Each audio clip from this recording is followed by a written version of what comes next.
Here's a conundrum for you. Say you've got £30,000 to spend on a fun car.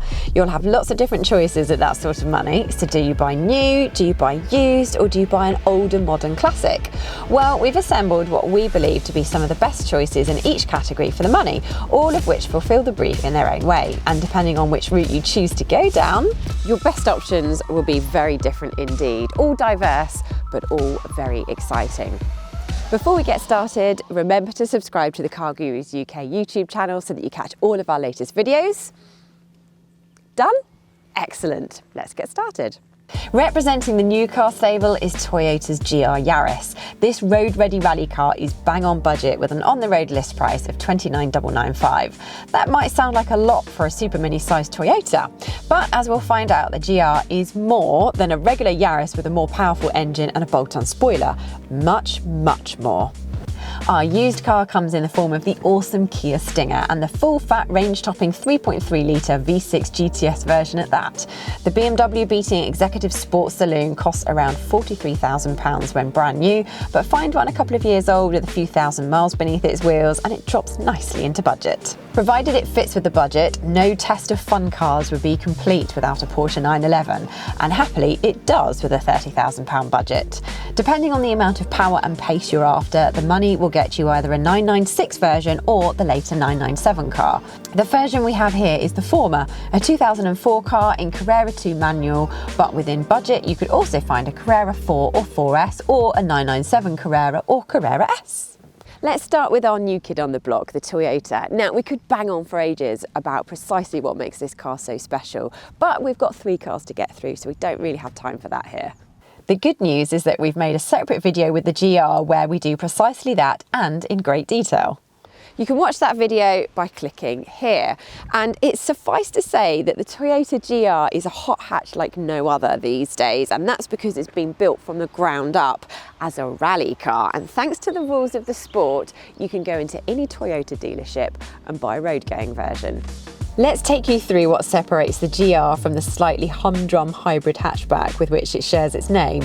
So the 2 cars share their front and rear headlight units, their door mirrors, and radio aerials, and that's about it really. The GR is built on a completely different platform to the regular car and has a bespoke 3-door body, with those doors being made from lightweight aluminium, slotting in beneath a carbon fibre roof that further reduces weight and lowers the car's centre of gravity. This means the back seats are really only suitable for small children, but the other irony is that the boot is so laughably small you'll need to leave the pushchair at home. If you're promoted to the front seats, you'll notice there is a lot more space, and these figure-hugging sports seats are great at really holding you in place. Elsewhere, you'll notice some similarities between this and the regular Yaris. The dashboard has much the same layout, so it's pretty straightforward to use, and it's much the same in terms of quality, so it all feels very solid, but it's not the poshest feeling interior you'll ever encounter. The touchscreen is quite responsive and the graphics are clear, but less positively, the graphics are a bit dated and the menus could be more logically arranged. There are some things to bear in mind with owning a Toyota Yaris GR, and the first thing is reliability. Toyota has an exceptionally good reputation for reliability, and its cars are widely known as some of the most reliable cars you can buy. Now, true, this is a highly strung performance car with some unproven mechanicals, but if any firm can make a car like this reliable, then it's Toyota. Then there's the warranty, which is 3 years or 60,000 miles. Yep, pretty average. Although, if you get your car serviced at a Toyota service centre, an official one, your warranty is automatically extended by a year and 10,000 miles, up to a maximum of 10 years and 100,000 miles, which is an amazing arrangement. There's one more thing to consider though. That is the waiting list. Incredibly, Toyota UK has already sold its entire allocation of GRs for 2021 and 2022. So even if you were to order one today, you'll be waiting a very long time to get one. Question is, will it be worth the wait? Let's find out.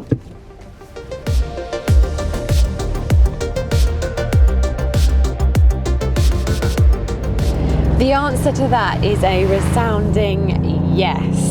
Because the Yaris GR, even when you compare it to thriller minute hot hatches, such as, for example, a Civic Type R, it is a simply astounding car to drive.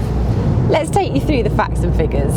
It happens to have the world's most powerful 3-cylinder engine, a 1.6 litre turbo giving 257 horsepower. Combined with the car's low weight of less than 1,300 kilos, the 0 to 62 miles per hour sprint time comes in at just 5.5 seconds. But if anything, it actually feels faster than that. And no matter where you are on the rev range, the engine is impressively eager to accelerate, which makes it easy to drive at lower speeds and positively scintillating when you want to go faster. It perhaps doesn't sound as dramatic as some hot hatches, but it is raucous enough for most. As impressive as the performance is though, it's still outshone by the GR's handling, which is truly immense. The steering is well weighted and quick to react, while the pedals are just as responsive. And that, combined with the car's lightweight, strong body control and the astonishing levels of grip, give a level of agility that few cars at any money can match. Special mention must go to the GR's super clever four-wheel drive system, because that's what really sets it apart from other hot hatches. You can set the drive ratio up to be front biased, rear biased or split 50-50, and that gives this car a really multi-layered feel. The suspension helps too, because it can deal with bumps in the road while still keeping the tyres in contact with the road, so the car isn't flustered by mid-corner bumps. And although there is an undeniably firm edge to the ride, it's certainly not the punishing rally car experience you might be expecting. From the new car in our test, we moved to our used option, and we've picked a Kia Stinger. Now, there's a lot of fun cars you can buy for around £30,000. So why did we choose the Stinger? Well, it provides the prerequisite amount of fun, as well as giving you quite a lot of peace of mind, more than most. Allow us to explain. The budget buys you a Stinger that's around 3 years old, and thanks to the 7-year, 100,000 mile manufacturer warranty that all Kias get from new, the car you buy will have up to 4 years of that left to run. That's more than you get on most brand new cars. Buy pretty much anything else at 3 years old and it'll probably have little or no cover left, unless you buy through an approved used scheme, but even the most generous of those will only provide 1 or 2 years cover. The Stinger GTS has quite a few more sensible boxes ticked too. Firstly, you get shed loads of luxury kit. That includes a fully loaded touchscreen infotainment system, a head-up display and electrically adjusting leather seats that are both heated and cooled.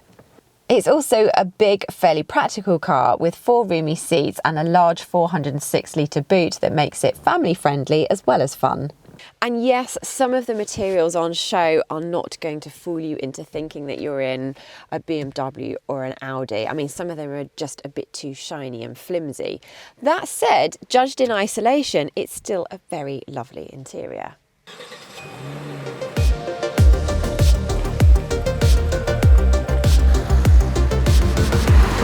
Now, just because the Stinger is a comparatively sensible car in terms of warranty, practicality and value, that doesn't mean to say that it lacks anything in the entertainment department. Yes, it's bigger and heavier than the Yaris, so it's a very different driving experience, but it is still very good fun on the road in its own right. Firstly, there's the absolutely fantastic engine. 4-cylinder petrol and diesel Stingers are also available on the second-hand market, but your 30 grand gets you the GTS, which comes with a 3.3 litre twin-turbocharged V6 with a whopping 365 horsepower, all driving the rear wheels. The big engine is docile and relaxing when you're just plodding along, but if you have the urge to bury the throttle, you are rewarded with an aggressive surge of acceleration and a very satisfying snarl. It's no slouch in the corners either. No, it doesn't dart around nimbly like the Yaris does, but it grips strongly, turns accurately, and there's real polish in the way it flows from corner to corner. The steering is a particular highlight because it has a good meaty weight and delivers plenty of feedback.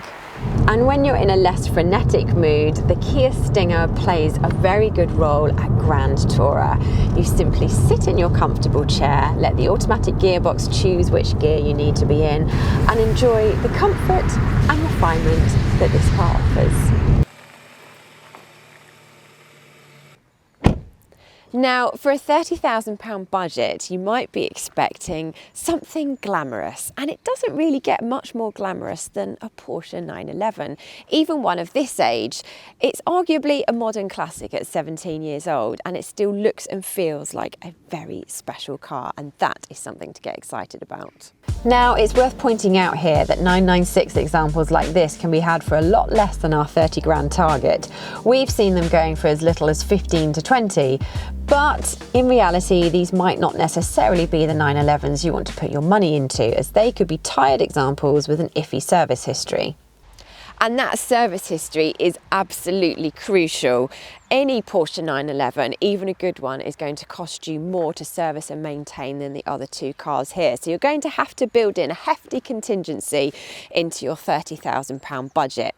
Get landed with a rotten one and it could end up being a money pit. We'd say that when buying something as exotic as a 911, it's better to spend the extra on one that's been properly looked after. And for 30 grand, or perhaps a bit less, but with some contingency built in, your 996 should be an absolutely mint one. To be sure, we'd recommend getting any potential purchase checked over by a specialist mechanic. It'll cost you a few £100s, but it could save you thousands in the long run. So technically, 911s like this might not always be 30 grand cars, but in order to be able to run one, you're definitely going to need that kind of budget. Now, back in the day, the 996 got a little bit of criticism for having an interior that felt a little bit cheaper and less substantial than older 911s, not to mention newer ones. To be honest, the criticism was probably fair, but when you judge this interior in isolation and you remember just how old this car is, you'll probably start to be a bit more impressed by the quality of the materials and the build.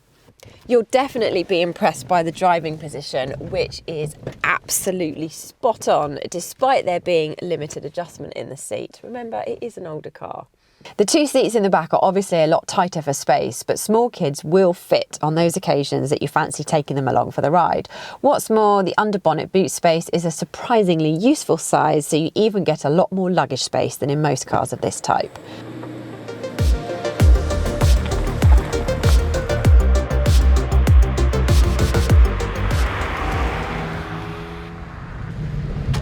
As impressive as the practicality is, it's the driving experience that you really buy a Porsche for. And although this is no spring chicken, this 996 still has plenty to offer on that score. This being a post-facelift car, it has the 3.6 litre flat-six engine rather than the 3.4 of a pre-facelift car, and it delivers around 320 horsepower to the rear wheels via a 6-speed manual gearbox. Automatic gearbox and four-wheel drive were available, but for us, the 996 is at its best in its purest, simplest form. And in an age of small turbocharged engines, the character of this large, naturally aspirated engine really stands out. And of course, being a 911, all that noise comes from back there. And a fantastic noise it is too. And it sounds better the harder you work it. You will hear that as you go up the rev range, as the revs go up, so too does the excitement. Even this entry-level 996 is a fast car. 0 to 60 takes less than 5 seconds, and flat out it'll do upwards of 170 miles per hour. But perhaps even better than the outright pace is the fact that it always feels responsive and energetic. The same superlatives can be used to describe the handling, and the 911's unique weight distribution means that everything is pivoting around the driver, so you really do feel like you're at the centre, the very centre of all the action. Grip and traction levels are predictably high, and the suspension keeps body movements down to a minimum when you're changing direction. And although you know you're in a sports car, the ride is still impressively comfortable. Comfortable enough to live with every day if you wanted to. The weighting of the controls feels consistently meaty, but it's the steering that really steals the show on this car. No matter what speed you're going and what surface you're on, you get detailed feedback through the wheel, and that makes the driving experience really absorbing. Yes, you feel its age in comparison to the other two, but it's a more analog experience to drive, and there is a lot to be said for that.